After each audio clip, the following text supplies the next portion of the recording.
আসসালামু আলাইকুম বড় ভাই। ভাইরা কি বাইরে যেতেছেন?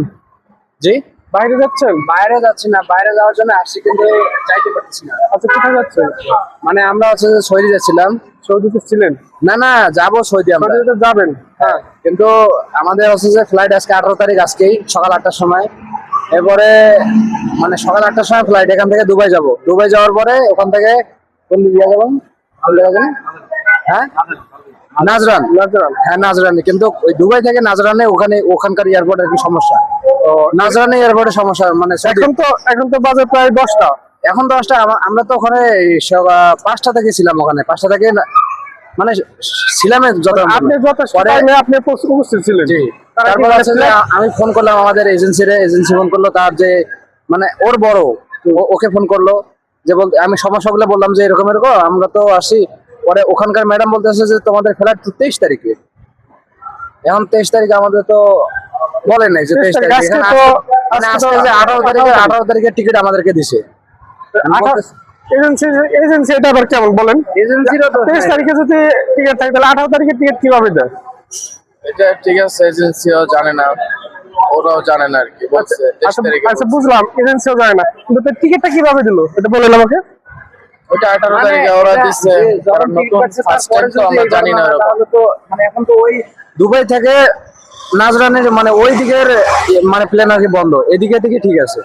মানে শুধু নাজরান এয়ারপোর্টটা বন্ধ, তাছাড়া সব এয়ারপোর্টে চালু আছে। মানে নাজরান থেকে যে যাত্রীগুলা নামে তারপর এখানে যে আসবো ওইটা আসতে ওটা পারবে না। মানে বাংলাদেশ থেকে ডাইরেক্টলি নাজরান যাইতে পারবে না, কিন্তু অন্য অন্য এয়ারপোর্ট যাইতে পারবে, এটা বলছে।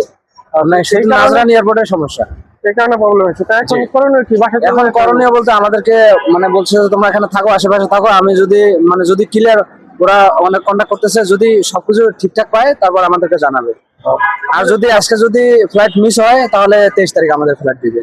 আপনাদের বাসা কোথায়? আমাদের বাসা হচ্ছে নীলফামারী। নীলফামারী? জি। আচ্ছা, এটা তো শুধু হয়রানি না? হয়রানি বলতে অনেকটা হয়রানি, কিন্তু আমরা তো ওই আশা করে আসছিলাম, কিন্তু এখন এখানে পরিস্থিতি শিকার। কি কাজে যাচ্ছিলেন? আমি রেস্টুরেন্টে কাজে যাচ্ছিলাম। কত টাকা লাগলো? টাকা লাগতেছে কত, 5 লক্ষ মতো।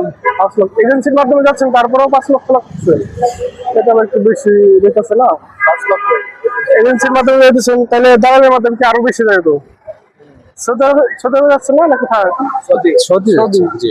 এজেন্সির মাধ্যমে আমি যত এজেন্সির মাধ্যমে যদি যাওয়া হয় তাহলে কিন্তু টাকা আর কম আসবে, 3.5 লাখ বা 4 লাখ, সর্বোচ্চ 4 লাখ, এর উপরে হবে না। এরকম টোটাল খরচ পাসপোর্ট মেডিকেল 5 লাখের মতন খরচ। সব মিলে ওইটাকে একটু বেশি রাখতে হয়তো বা আপনাদের মাঝখানে হয়তো কিছু দালালো আছে। ডাইরেক্ট সরাসরি আমার ভাই আছে ওখানে, ভাই আছে? সৌদিতে আমার ভাই আছে। এমনি রিলেটিভ আর কি, পরিচিত। আচ্ছা, তারপর তো 5 লাখ। তারপরে আমি যতদূর জানি, মানে আমি তো সৌদি আরবে ছিলাম বা গেছিলাম, এর কারণে আর কি বললাম যে টাকাটা হয়তো একটু বেশি দিতেছে। কিরকম ভাই? আপন ভাই? হ্যাঁ, আমার আপন ভাই। তাহলে তো এখানে তার কিছু বলার নাই, আপন ভাই নিতেছে। তারপরেও মানে ছিল, ডিসকাউন্ট করে দিছে যে। আচ্ছা, যাই যান, যেহেতু বড় ভাই আছে, দোয়া করি যেন আপনার আশা পূরণ হয় বা আপনার কিন্তু এখন আর কি এখন সম্ভবত যেহেতু বলছে এখান থেকে 23 তারিখ গেলে হয়তো 23 তারিখে যাইতে হবে। মানে বলতেছে যে আজকে জানাবে, মানে 20% মধ্যে আজকে, আর 80% 23 তারিখ এরকম যায়। মানে এখনো 100% sure না। 100% না, 80% 23 তারিখ, আর 20% আজকে 20 তারিখ, আজকে 18 তারিখ।